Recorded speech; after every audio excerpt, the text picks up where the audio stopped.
প্রিয় দর্শক আসসালামু আলাইকুম। আজকের পর্বে বানিয়ে দেখাচ্ছি মুচমুচে ধনিয়া পাতার পাকোড়া। ইফতার আইটেমে আপনিও এই মজাদার ধনিয়া পাতার পাকোড়াটি রাখতে পারেন। আর কিভাবে অনেকক্ষণ ধরে ধনিয়া পাতার পাকোড়াটি মুচমুচে থাকবে সেটাও আজকে আপনাদের সাথে শেয়ার করব। ধনিয়া পাতার পাকোড়া বানানোর জন্য প্রথমে আমি এখানে হাফ কাপ পরিমাণ বেসন সাথে 2 টেবিল চামচ ময়দা ব্যবহার করছি। দিয়ে দিচ্ছি এখানে ধনিয়া গুঁড়া, জিরে গুঁড়া, হলুদের গুঁড়া, মরিচের গুঁড়া আর স্বাদমতো লবণ।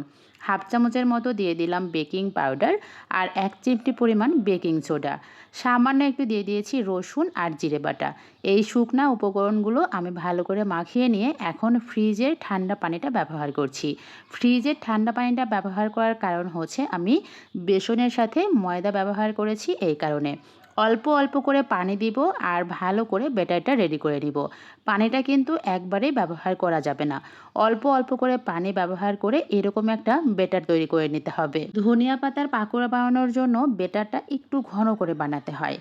একটু দেখিয়ে দিচ্ছি যে এটার ঠিক কতটুকু ঘনত্ব রাখতে হবে। এভাবে আমি মোটামুটি 10 থেকে 15 মিনিটের মতো রেস্টে রেখে দিব। এটা রেস্টে থাকুক, এদিকে আমি ধনিয়া পাতাটা রেডি করে নিয়েছি। ধনিয়া পাতার যে গোড়ার অংশটা বা শেকড়টা থাকে এটা আমি কেটে নিয়েছি। আর একটা একটা করে স্টিক আমি এখানে 3টা করে স্টিক একসাথে ব্যবহার করব।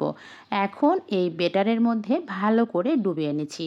এখন একটু বলে নিই আমি বেকিং পাউডার আর বেকিং সোডা দুটোই কেন ব্যবহার করেছি। বেকিং সোডাটা ব্যবহার করলে ধনিয়া পাতার পাকোড়াটা অনেকক্ষণ ধরে মুচমুচে থাকবে। তবে আপনাদের হাতের কাছে না থাকলে এটা স্কিপ করতে পারেন।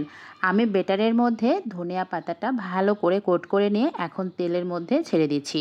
অবশ্যই কিন্তু ডুবো তেলে ভাজি করতে হবে। খেয়াল রাখবেন তেলটা যেন অনেক বেশি গরম না হয়ে যায়, তাহলে কিন্তু খুব তাড়াতাড়ি উপরে কালার চলে আসবে।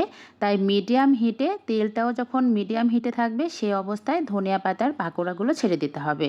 মোটামুটি 2 থেকে 3 মিনিটের মতোই প্রথম ব্যাচটা আমার ভাজা হয়ে গিয়েছে।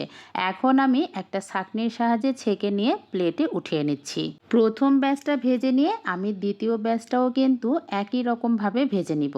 কত সহজেই ধনিয়া পাতার পাকোড়া বানানো যায়, অবশ্যই আপনার ইফতারে এই আইটেমটি রাখতে পারেন। গরম গরম ধনিয়া পাতার পাকোড়া কিন্তু খেতে ভীষণ মজার। অবশ্যই এই রমজান মাসের ইফতারিতে একদিন হলেও বানিয়ে খাবেন। আশা করছি অনেক অনেক ভালো লাগবে। তো সবাই ভালো থাকবেন, ইনশাআল্লাহ দেখা হবে নেক্সট কোনো ভিডিওতে। আমার ভিডিওটি যদি ভালো লেগে থাকে প্লিজ একটা লাইক আর একটা কমেন্টস করে জানাবেন। ইনশাআল্লাহ আগামীকাল দেখা হবে নতুন কোনো ভিডিওতে। Thanks for watching. আল্লাহ হাফেজ।